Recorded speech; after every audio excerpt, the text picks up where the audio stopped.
Hi there, this is Steve with Steve'sDailyTarot.com. If you enjoy these readings and articles, please be sure to hit the subscribe button to get notified whenever a new video is posted.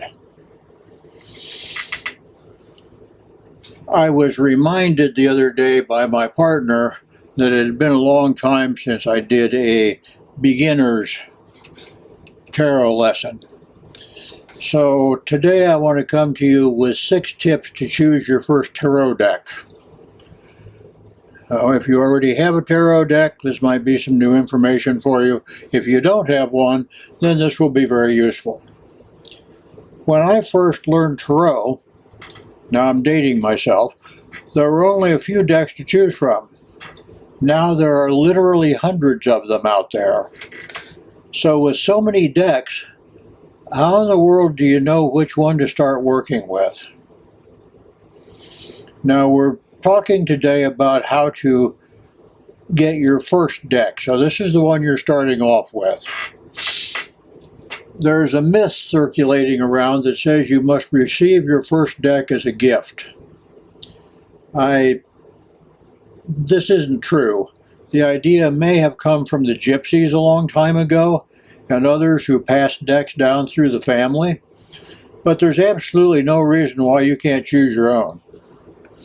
All you need to do is go online, review the decks, pick out the best one for you, or go to your friendly local Barnes & Noble or your friendly local metaphysical bookstore, and they will give you a chance to pick up the decks and handle them and look at them.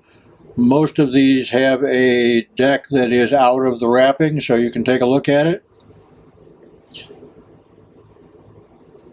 So go someplace, review the decks, pick out the best one for you. Here are some tips to help you do just that. Number 1, the artwork. Take a look at the photos in the cards of each deck.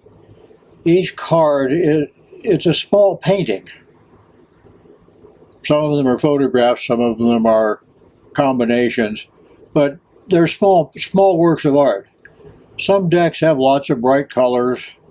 In others, the colors are more muted. The artist may have made the images cartoonish, or they may be more lifelike, or they may be really close up for people. Are there people on the cards? Are these people wearing modern clothes or old-fashioned clothes? Which artist's work do you like the best, and which one do you feel more comfortable with? That's kind of where you want to start. If you're not comfortable with a deck, just put it back. Number 2 is the size of the cards. Not all decks are the same size. Some are the regular playing card size, some are larger. If you have smaller hands, it may be harder for you to shuffle some of the larger oversized cards. There are some decks that are round. There are some decks that are square.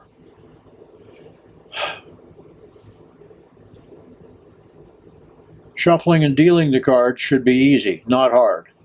So if you have a round deck or you have a square deck, if you think that's going to be harder or easier for you to shuffle, that's a point in making your decision. My partner has small hands, so she doesn't use a large deck. She doesn't even use the regular playing card size. Hers are a little smaller. They come in a tin. They're basically pocket-sized cards.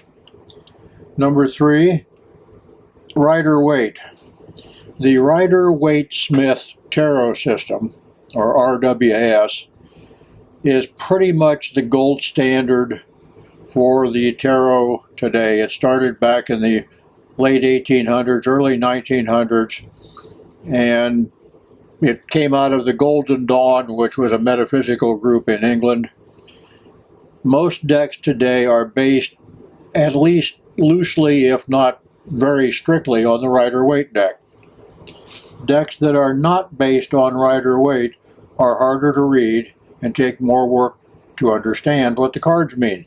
This is not just for you, but it's also for a client you may be reading for. If they can't understand the cards, duh, So look at a Rider-Waite deck or a Rider-Waite based deck. I would probably start with a straight Rider-Waite deck, learn that, and then as you move on, if you want to move into variants of that, they'll come easier because you already have the background knowledge of the Rider-Waite. Number 4 is a guidebook. Some decks only come with a small, we call them LWBs, little white book. It's the size of the cards. It sits in the box with the cards. They give just a tiny bit of generic information about the cards. Other cards have full-size specific guidebooks that give lots of details about the deck. These guidebooks can be very helpful when you're working with a deck and in understanding, this is the important part, understanding why the artist chose the pictures on the cards and explaining what they mean.